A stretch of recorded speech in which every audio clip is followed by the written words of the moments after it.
Good evening and welcome to the Channel Studios here in London with your international news around the world in 5. The Polish Prime Minister has visited the country's border checkpoint with Belarus after clashes between migrants who have tried to breach the border crossing. In a speech to soldiers, Mateusz Morawiecki accused the Belarusian president of using civilians as weapons of a hybrid war. But some tactics used by the Polish military have been criticised. Here, a helicopter hovering meters from the migrants in an attempt to push them back.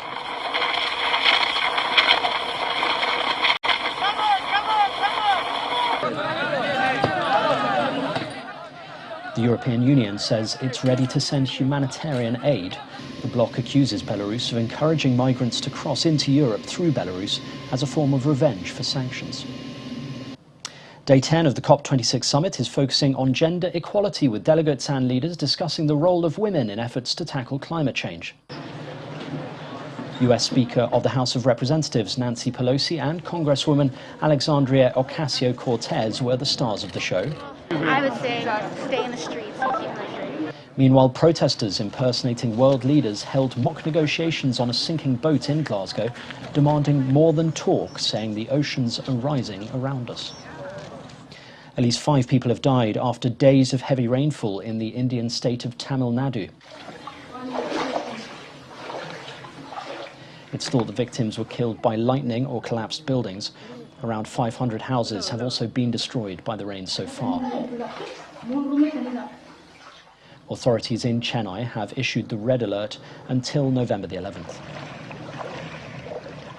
Officials in Iraq have blamed Iran-backed militia for the drone attack on their prime minister on Sunday. Footage from Mustafa al-Kadhimi's office showed the damage caused to his residence in an assassination attempt by an armed drone attack that left 6 members of his personal protection force injured. A vehicle parked outside his home was seen damaged and surrounded by rubble. At least 25 primary school children have been killed after a roof caught fire in classrooms in a school in Maradi in southern Niger.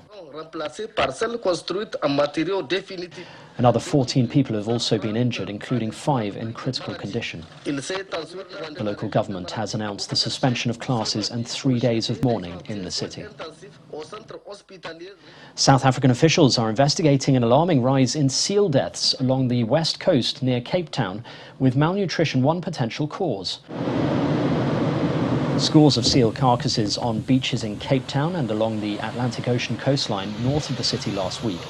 Western Cape's Environment Department said seal deaths at this time of year were normal, but not to this extent.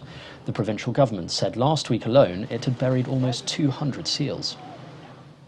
A military parade has taken place in Iran a day after drills were held near the Gulf. Artillery and rockets were fired during the exercise called Zulfikar 1400. It covered an area from the eastern parts of the Strait of Hormuz to the northern parts of the Indian Ocean and parts of the Red Sea. It comes a few weeks before the resumption of talks between Tehran and world powers to revive the 2015 nuclear deal. 4 astronauts have splashed down safely in the Gulf of Mexico after a 6-month science mission supported by NASA. The SpaceX vehicle parachuted into the sea after a descent through the Earth's atmosphere. Live thermal videos showed the capsule streaking like a meteor through the night sky. And finally, Israeli authorities have set up reservoirs to save commercial fisheries after thousands of pelicans arrived in the country. Each year, pelicans pass through Israel, eating large amounts of fish being farmed for human consumption. Now the government has given them a welcome alternative: 2.5 tons of second-rate fish into a designated pond on the Mediterranean coast, where the pelicans are welcome to feast. And that's your international news around the world in 5. Now back to the Channel Studios in Lagos.